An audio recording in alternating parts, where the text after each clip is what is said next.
Courtiers Head of Asset Management James Timpson's here to talk us through what's happened in markets throughout January 2026. Already into February now. And James, you've just heard of the passing of John Virgo, and as a massive snooker fan.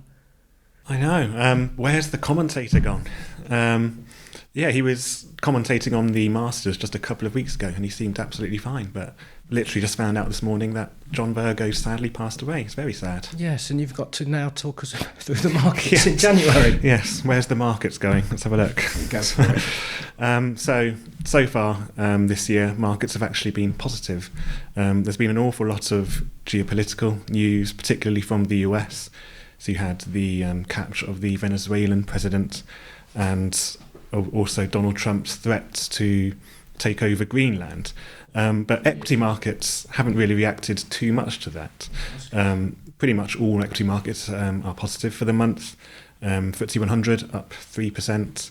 The Magnificent Seven have lagged, actually. They're up less than 1%, so they've actually underperformed the global market. But it's also been particularly good for small caps. So both in the UK and in the US, small cap stocks have done really well in the last month, both up around 5.5%. So equity markets have continued their recent good run, despite all of this geopolitical uncertainty that we've been seeing. You think the world's just got used to the volatility and uncertainty? To an extent, yes. I mean, equity markets do tend to react more to economic data. So if investors are still optimistic about growth, then markets will still do well. Can I just ask about gold? Because that's taken a big dip, hasn't it? I know it's into February now, but towards the end of Jan? Yeah, so actually throughout most of January, commodity markets, in particular the precious metals, actually continued their recent huge rally. And it was only last Friday that we saw a sudden huge dip. I think silver lost about 26% in one day, its biggest one-day loss in around 40 years.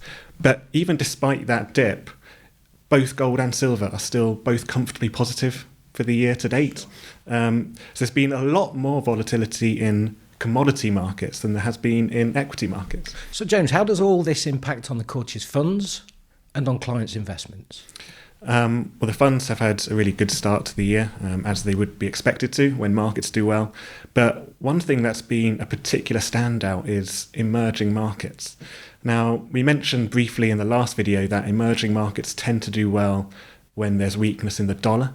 So the dollar has slipped a bit in the last couple of months. So emerging markets have performed really well, also boosted by commodity prices doing well as well. So we have a bundle of emerging market stocks in the multi-asset funds. They make up about 7 or 8% of the growth fund, and a bit less in balanced, a bit less in cautious. But that emerging market portfolio returned about 10% just in January alone. Some Korean stocks in particular did really well. Vale, which is Brazilian stock, a big Brazilian company, that did really well last month because of commodity prices doing well. Are these companies we're invested in? They are, yes. So we're invested in a basket of 15 emerging market stocks at the moment, and we're looking to increase that further as well. Any exciting, interesting companies that you've got your eyes on at the minute with the team? Yes, so one stock that we've bought in the last month for the global fund is a company called Signify. It's based in Holland, and it's a global leader in lighting. So this company simply appeared on our shortlist of stocks that we rank based on value characteristics. We're looking for stocks which show good value relative to other stocks in the market. This one came up on our screen. It passed all of the quantitative checks. So one of our analysts on the team, Matt, he looked at the stock, decided, you know what, there's no reason to reject this stock. So we invested in the stock in our global fund. And the multi-asset funds are also invested in the global fund. So even if you're in those funds, you have exposure to it as well. Hopefully a bright move. Absolutely. Yeah. James, well, thank you very much for your insight and for your focus today, following the sad news of John Virgo. Thanks, Leo.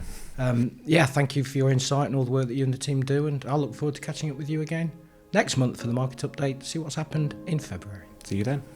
Thank you very much for watching or listening. If you have any questions, please do speak to your advisor or contact us via the website. Thanks.